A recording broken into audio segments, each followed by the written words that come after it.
muzababarirwa, nduko nimutababarira ntimuzigera mubabarirwa. Kubabarira ni ugufungura ikigega, ni ugufungura konte y'imbabazi uzogirirwa. Nubabarira uzababarirwa, nutababarira ntuzigera ubabarirwa. Kubabarira ni ugufungura konte, ni ugufungura momo, ni ugufungura limikashe, ni ugufungura kashapu, ni ugufungura konte, ni ugufungura ikigega cy'imbabazi uzogirirwa. Tubabarirane nibwo tuzababarirwa.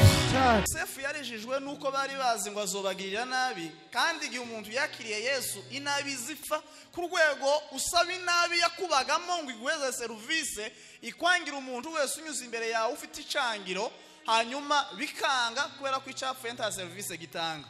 Tugomba kwizera Imana kugeza ubwo abantu bose bazonyura imbere yacu, nubwo baba bafite isura yangitse tuzonanirwa kubanga kubera ko wakiriye Yesu afusha urwango rukabura service. Tirurye, tirubyibuhe, tirutange service, dukunde bose. Ufite ubwoba bwo gusanga umukiza, wihuta umusanga gutegera amaboko, n'umunyembabazi umusanga. Ufite ubwoba bwo gusanga umukiza, wihuta umusanga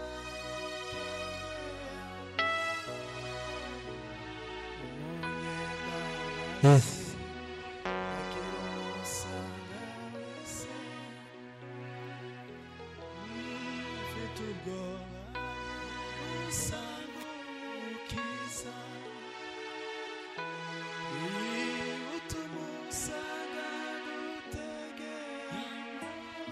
Yes.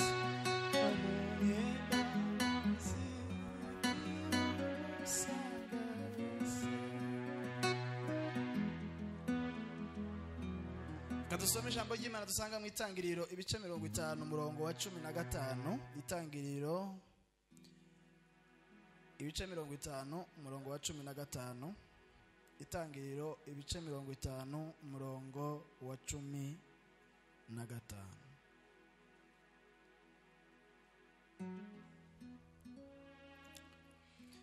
Itangiriro ibice 50 umurongo wa 5 haravuga ngo bene se wa Yosefu babonye ko se yapfuye baravugana bati ahari Yosefu azatwanga atwiture rwose nabi twamugiriye.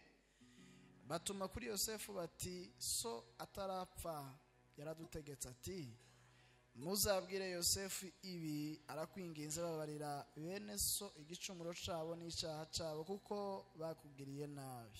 None turakwinginze babarira abagaragu b'Imana ya so igicumuro cabo. Yosefu babimubwiye ararira, ndetse bene se baragenda bamwikubita imbere baramubwira bati dore turi abagaragu bawe. Yosefu arababwira ati mwitinya, mbese ndi mu cyimbo cy'Imana? Ku bwanyu mwashatse kungirira nabi, ariko Imana yo yashatse kubizanisha ibyiza kugira ngo isohoze ibi biriho none, ikiza abantu benshi urupfu. None mwe gutinya, zanjya mbagaburirana n'abana banyu bato, arabahumuriza ababwira neza. Amen. Tugiye kuganira ijambo ry'Imana mu mwanya mutoya nk'iminota nk'icumi cyangwa 15. Ijambo ry'Imana twahaye umutwe uvuga ngo ubusobanuro butatu hejuru y'imbabazi. Ubusobanuro butatu hejuru yo kubabarira. Butatu hejuru y'imbabazi cyangwa se hejuru yo kubabarira. Ubusobanuro hejuru y'imbabazi. Amen. Bwana Yesu asifiwe. Nishimiye kuba hano muri iki kibanza, nishimiye kuba turi kumwe namwe abantu bo muri itorero ndetse n'abandi batuye hano hafi ndetse na kure babashije guterana hano. Si ubwa mbere nza hano kandi si ubwa nyuma, ko cyumweru wenda nibikunda tuzaba turaha n'indi minsi iri imbere. Imana ikomeza kudutiza ubuzima, tuzakomeza tubane. Kadushimira umushumba wadutumiye, Imana imumugisha, ndetse n'urubyiruko rwadutumiye kugira ngo tubane hano. Dushimira umuvandimwe umaze kuririmba hano, Imana imugirire neza, kandi uri inka nziza nyine turi kumweramo amata. Imana ikugirire neza cyane.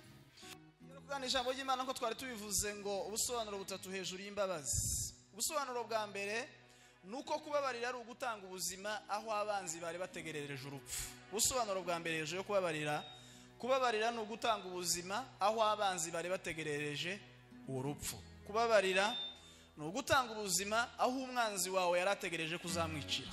Bibiliya yavuze ngo nuko bene se wa Yosefu babonye ko se yapfuye ko Yosefu azabitura inabi bari baramugiriye. Yosefu wa mwana wari uvukana n'abavandimwe be ngo ajyame ngo arote bakuru bamugirira ishyari kubera ukuntu yaryamye akarota, kandi nawe nti yari yabaye impamvu yo kutarota kwa bene wabo. Abantu turimo gupfa ko umuntu yaryamye ararota hanyuma arota ibyo atapanze kandi atabaye impamvu yo kutarota ko abatarose, yavuga amakuru abantu bagahita bagira umutima mubi. Dufite abanyimitima mibi batugiriye imitima mibi kubera iki? Twararyamye turarota tutigeze tubitegura, tutabaye n'impamvu yo kutarota kwabo ngo tubabwire amakuru ko twarose, bahita bagira gahunda yo kutwica. Bibiliya yavuze ngo nuko bene se wa Yosefu igihe cyose bariko bakora ibyo bintu bariko bamubakira ishere azazamukiraho kugira ngo ave hasi hanyuma aje hejuru.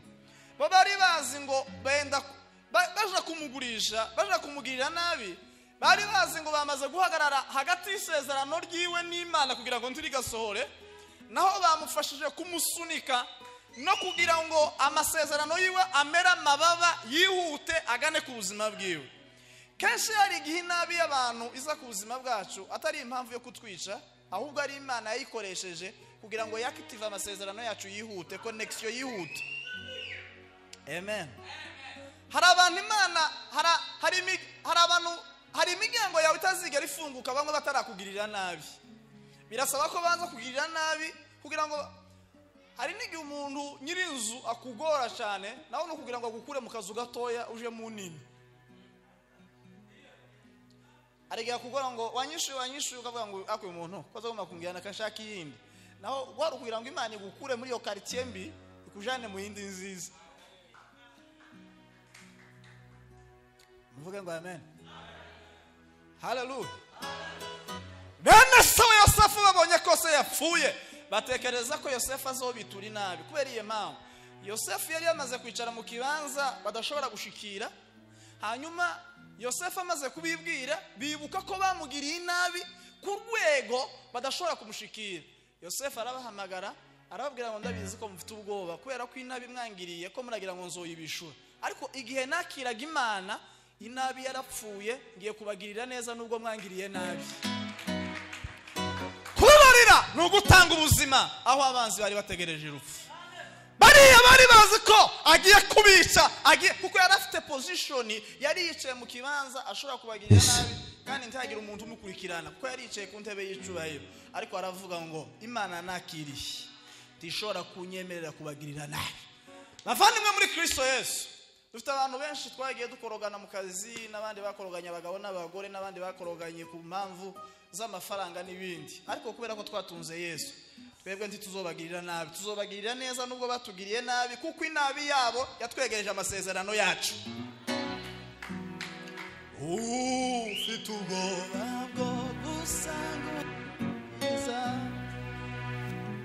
bikutumusanga gutegeye amaboko n'umunyembabazi.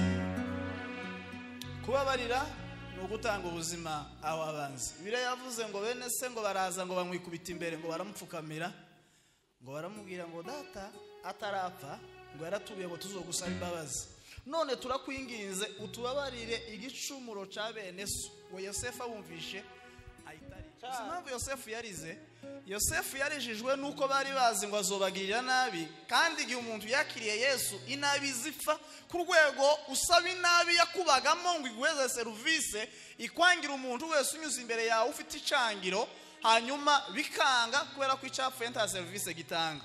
Tugomba kwizera Imana kugeza ubwo abantu bose bazonyura imbere yacu nubwo baba bafite isura yangitse, tuzonanirwa kubanga kubera ko wakiriye Yesu afusha urwango rukabura service. Tirubyibuhe tirutange service, dukunde bose mu izina rya Yesu. Hallelujah.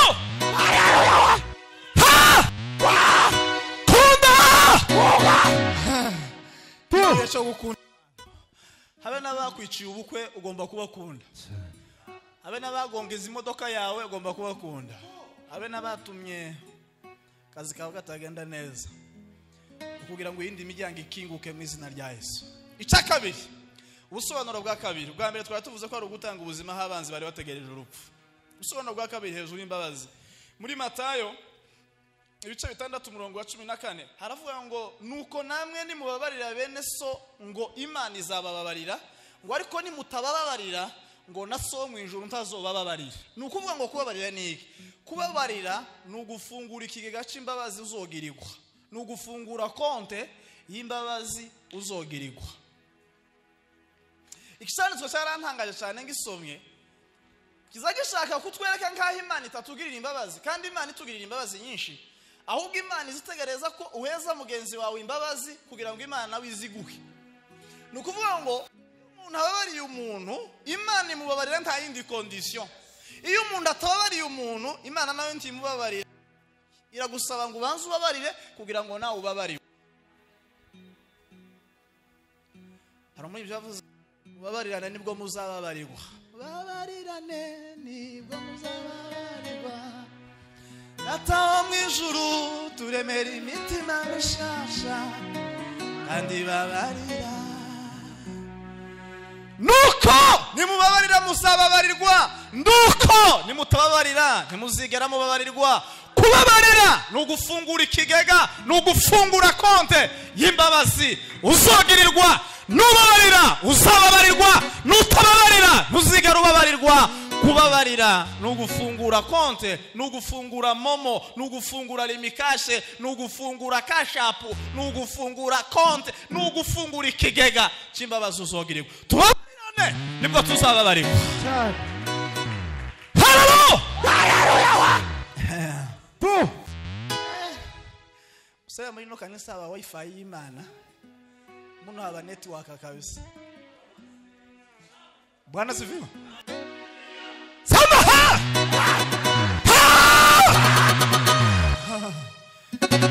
Icyanyuma dusoze ariko kero kuntu numvishe nkaho ngiye gusirimba ho buke nakandi nakandi icyagatatu rero hejuru y'imbabazi muri Yobu 42:10 haravuga ngo nuko Yobu ngo ababariye abagenzi be ngo Imana ngo ihera ko ngo ifungura ikigega ngo imuheze imigisha yikubuza inshuro zibiri. Amen. Yobu yamaze gufusha abana, yaramaze amatungo yagiye, inka, indogobe, intama, ihene, ibintu byose byamaze kugenda. Yobu ngo ababarire, Imana iramubwira ngo kubera kubabariye bene so barya baje acagiye bagushinyagurira muzago wari wagize, njewe ngiye kukwezi wari ufite inka zingahe akazimubwira nzoguweza fuade, wari ufite indogobe zingahe nzoguweza fuade, wari ufite intama zingahe nzoguweza fuade. Kubabarira ni iki? Kubabarira nugufungura imigisha yawe yikubuza inshuro zibiri. Kubabarira nugufungura imigisha yawe yikubuze inshuro zibiri. Nagira ngo mubwire kubabarira ntago ari igikorwa cy'abanyentege nke, kubabarira si igikorwa cy'abanebwe, kubabarira si igikorwa cy'abanyentege nke, ni igikorwa cy'abanyamwuka kiza gikorwa gusa n'uwakiriye Yesu. Kubera ko Yesu yatubabariye ntacyo yadusabye, natwe tugomba kubabarira ntacyo dusabye abo twenda kubabarira. Kandi iyo umuntu yababariye mugenzi wiwe umutima we uraruhuka, tukazugira ngo abantu bababari ubanze kubabarira ngo bararushe, wewe wanze gutaza imbabazi ni wowe urushe. Kubera iki? Umuntu wese utababariye uzumurarana ningibuye riremereye wikoreye, uzutemberana ukarijana mu idushe, ukarigarukana ukajana muri restaurant, ukajana mu kazi, habe n'ubwo uzugenda uri mu modoka usa n'uwikoreye imodoka. Kubera ko iyo umubonye uzukwepa, niyo ugiye kuramutsa abandi araho uzutekereza ko wokwepa kugira ngo ntubaramutse. Kubera iki? Ufite dodani, ufite ibuye wishiriye. Birizivuga ngo Yesu agiye ku nshuti we yitwa Lazaro, agiye kumuzura ngo yahasanze ibuye rinini bari bashize kumva ye. Yesu aravuga ngo uje kuzura Lazaro, ariko umurimo wo gukuraho ibuye n'uwanyu kuko nimwe mwarishizeho. Yesu yarabashije ngo se iri buye ni bande barishizeho? Ngo baramubwira ngo ni twebwe. Yesu arababwira ngo mbere yuko muzura mubanze mukureho rino buye. Hari abantu bishiriyeho amabuye, Yesu nta murimo azagara akora ku buzima bwawe. Niba iryo buye ryo kutaramukanya no kutababarira utararikuraho, nurikuraho kuzuka kwawe kuruzura mwakira ijambo ry'Imana curanga agasimba agakunga gato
mbabwire nari nasoje ko akantu ntekereje maze mwigire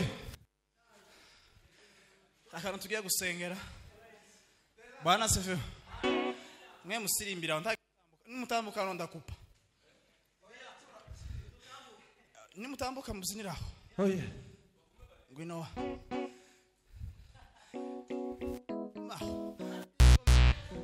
Soma uguma ngaho kagufi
muhagarare muhagarare hano mwegere inyuma katuzamurira Imana icyubahiro tuzamurira Imana icyubahiro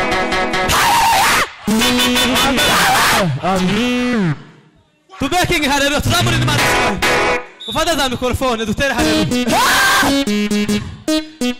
abari mu ndara tuzamurira Imana icyubahiro tuzamurira icyubahiro n'abana sharosika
Bwana asifiwe. Amen. Tugiye gusenga yemwe. Dusenge. Abantu mupfukame cyangwa mwicare hano. Kabi. Vao papa. Wowe uri imbere. Gisore. Bwana Yesu asifiwe. Samuha! Haleluya. Tuzamurira Imana amaboko. Haleluya. Icara papa. Dobela. Samuha! Turanga data. Tagira uhaguruka. Tagira uhaguruka. Bonge la sika. Bonde la faide vega. Samuha amaboko yawe. Awa. Samuha amaboko yawe. Edira. Dale la sabada la faide vega. Melo. Awa faide vega. Bonde la faide vega. Amiga, sika. Lo.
Dusengera abagwayi.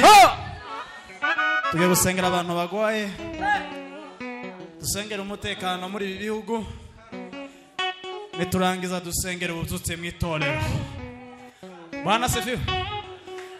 Tugiye gusengera abantu bagwaye, dusengere ibihugu bidafite umutekano. Cyane. Nitumara dusengera ubuzutse mu mitima y'abakristo. Samaha! Haleluya. Bwana Yesu asifiwe. Amen. Umuntu ugwaye nazamura ikiganza cyangwa umuntu ugwaye amuzamurira ikiganza kandi yizere yakire gukira mu izina rya Yesu. Umuntu ugwaye cyangwa umuntu agwaye amuhagarare mu mwanya wo hanyuma dusenge. Mama! mwizina rya Yesu Kristo Basibe yafa. azonga tasike Andele sobe. kizabarwaye Imana Andola feide. wakijije impumyi Hazome la saide. waragaragariye Imana Nonde ya saide. bwiza bwawe bwaragaragaye ma tuwawe ma Kiwa. turushizo kuganza Saba. amahoro turonka muri Kristo Yesu ya foide ver. arushizo kugwira mu buzima bwacu mwana Terene sambo debe. turagusabye kandi Awa turakwinginze la faide. kizabarwaye Imana abarwaye imigongo abarwaye umutwe abandi barwaye amaguru abandi barwaye ibindi bintu bikomeye Mana aho basubagiriye neza kandi icuro cyawe Imana kirushijeho kuganza abari hafi n'abari kure bakumva bakere gukira mu izina rya Yesu imbaraga zawe zirushijeho kuganza ubwiza n'amahoro turonkera muri Kristo Yesu birushijeho gukora urakoze Mana tugukomeye amashyi menshi tukwizera peso ukuri Imana dole sayava Bwana sifiwe